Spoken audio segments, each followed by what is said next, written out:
আমরা অধিকাংশ মানুষেরা জানি না যে মেটা এআই দিয়ে আমরা যে টেক্সট পোস্ট করতেছি, যেটাই করি না কেন, লেখা সুব্রতপুর হোক বা বিভিন্ন লেখা হোক না কেন, ওইটা যে একটা ইস্যু চলে আসছে বা ইস্যু ধরে রাখছে মেটা এআই। তো এই ইস্যুটা কিভাবে রিমুভ করবেন, তো আমি দেখাই দিচ্ছি। অবশ্যই 100% আমরা এটা রিমুভ হবে। তো আমার স্ক্রিনটা আপনারা লক্ষ্য করুন, অবশ্যই আপনারা এটা সলভ করতে পারবেন। ফেসবুকে চলে যাবেন, আপনার প্রোফাইলে চলে যাবেন, চলে যাওয়ার পর একটু নিচে করে দেখুন, দেখাচ্ছি। এই শুভ বিকেলে আমি একটা পোস্ট করছিলাম, তো এটার মধ্যে একটা ইস্যু চলে আসছে, এইরকম ইস্যু।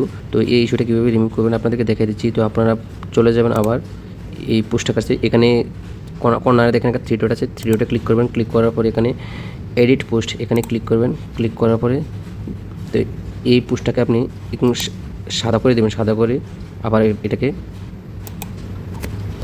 সেভ করে দিবেন।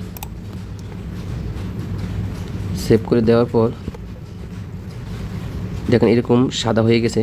তারপর এটাকে আবার এই থ্রি ডটে ক্লিক করবেন, এখানে থ্রি ডটে ক্লিক করবেন। ক্লিক করার পর আবার এডিট পোস্টে ক্লিক করবেন। করার পরে এখান থেকে ফটো বা ভিডিও যে কোনো একটা কিছু আপনি আপলোড করতে পারবেন, কোনো সমস্যা নেই। তো আমি একটা ফটো বেছে নিব, এখানে যাব, যাওয়ার পরে এখান থেকে আমি একটা ছবি নিব। আমি এই ছবিটা আমি সিলেক্ট করে নিলাম।